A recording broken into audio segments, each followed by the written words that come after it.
Party की भी मैंने कुछ एडवर्टाइजमेंट देखे जो वहां के अखबारों में छपे, उसमें भी नीतीश की फोटो नहीं थी, प्रधानमंत्री मोदी की फोटो थी। इसमें कोई डाउट नहीं है कि प्रधानमंत्री मोदी एक क्राउड पुलर है और एक पॉलिटिकली एक एस्टैब्लिश्ड फिगर है।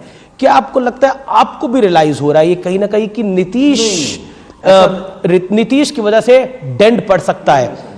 ऐसा माना जा रहा है कि बीजेपी की टैली तो अच्छी होगी लेकिन नीतीश की टैली उतनी अच्छी नहीं होगी। हम बार बार हर भाषण में हर नेता ये बता रहा है कि नीतीश जी के नेतृत्व में चुनाव लड़ा जाएगा।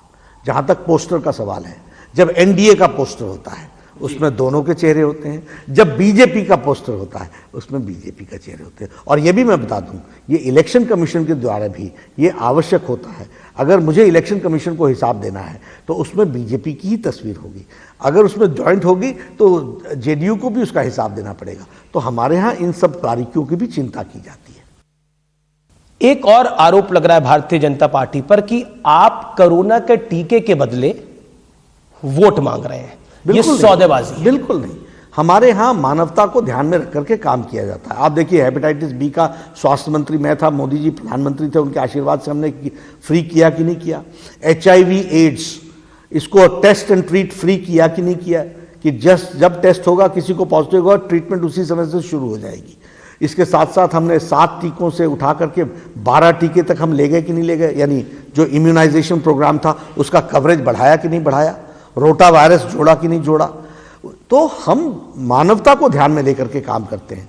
हाँ, जब घोषणा करनी होती है, अब मैनिफेस्टो लिखे हैं उसमें मानवतावादी काम करें, बोले नहीं तो बोला तो क्या तकलीफ हो गई, क्या दिक्कत आ गई? घोषणा करने का कोई समय होता है ना। मैनिफेस्टो किस लिए बनता है? इलेक्शन के पहले बनता है। अब बीजेपी प्रेसिडेंट है, क्या आपको लगता है कि बाकी राज्यों को भी इस तरह की घोषणा करनी चाहिए? किया ना, मध्य प्रदेश ने कर दिया, तमिलनाडु ने भी कर दिया, आगे करते चले जाएंगे। और जब भारत सरकार में भी कोई ऐसा ओकेजन आएगा तो भारत सरकार भी सोचेगी। क्योंकि एमपी में भी चुनाव है इसलिए माना जा रहा है कि वहां पे भी घोषणा इसलिए हुई है। नहीं है, हम लोग देखिए, ओकेजन होता है, जिस ओकेजन पर हम किसी चीज को अनाउंस करते हैं। मैनिफेस्टो एक इशू है कि नहीं है, तो मैनिफेस्टो में अगर हम 5 साल के लिए कुछ काम करने वाले हैं तो उस काम में हम जुड़ते हैं तो उसको बताने में क्या दिक्कत है? तेजस्वी यादव ये दिक्कत है, एक दिक्कत है भाई कि इनकी बुद्धि में ये बात नहीं आई, क्योंकि इनको मानवता सेवा इनका उद्देश्य नहीं है। इनको यही सब ध्यान में आएगा, बाबू साहब, फलाना साहब, ढमकाना साहब, यही ध्यान में आएगा। जब आप हेल्थ मिनिस्टर होंगे तब तो तेज प्रताप भी हेल्थ मिनिस्टर होंगे। मुलाकात मिला ही नहीं जी, मिले ही नहीं। ये अब मैं कहना नहीं चाहता, ये घोड़े पर ही चढ़े रहे, उतरे ही नहीं कभी जी। तो डेंगू के विषय था, बाकी सारे विषय, हाँ उस समय तो डेंगू का बड़ा विषय था। हम बात करना चाहते थे, सपोर्ट करना चाहते थे, हमने सपोर्ट कर भी दिया, लेकिन ये नहीं मिले। गवर्नेंस और आरजेडी, इन दोनों का मुकाबला, इन दोनों, लेकिन इस बार तो उसी गवर्नेंस की बात, ये तो मोदी जी के कारण, ये तो नीतीश बाबू के कारण बोलना पड़ रहा है, क्योंकि बिहार की जनता अब गवर्नेंस सुनना चाहती है। क्या संभव है नतीजा? एरोगेंस अभी भी ये वही बीजेपी, ये आरजेडी वही है ना, लाठी भांजो और तेल पिलावन, लाठी भांजन, ये रैली करने का काम इन्होंने किया था ना। इनको गवर्नेंस से क्या लेना देना है? जो इस तरह की रैली निकाले, क्या था वो मैं भूल गया, लेकिन लाठी, तेल पिलावन, लाठी भंजावन, जी जी जी जी जी, यही था, ये नारा था। तो दिस इज देयर गवर्नेंस। और तो हमारे सारे नारे फेमस थे, भूरा बाल साफ करो, जब तक रहेगा समोसे में आलू, बिहार में रहेगा लालू, इस तरह की वो उनका लालू यादव का गवर्नेंस थी, वो स्टाइल था, वही गवर्नेंस थी।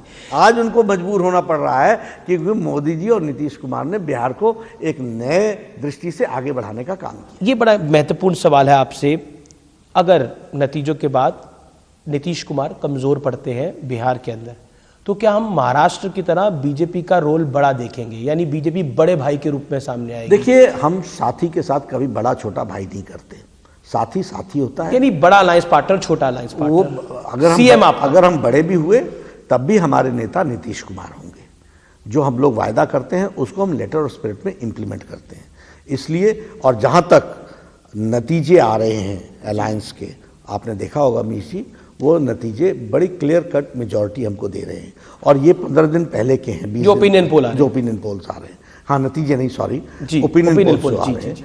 और मेरा ये मानना है कि इसमें बढ़ोतरी ही होगी।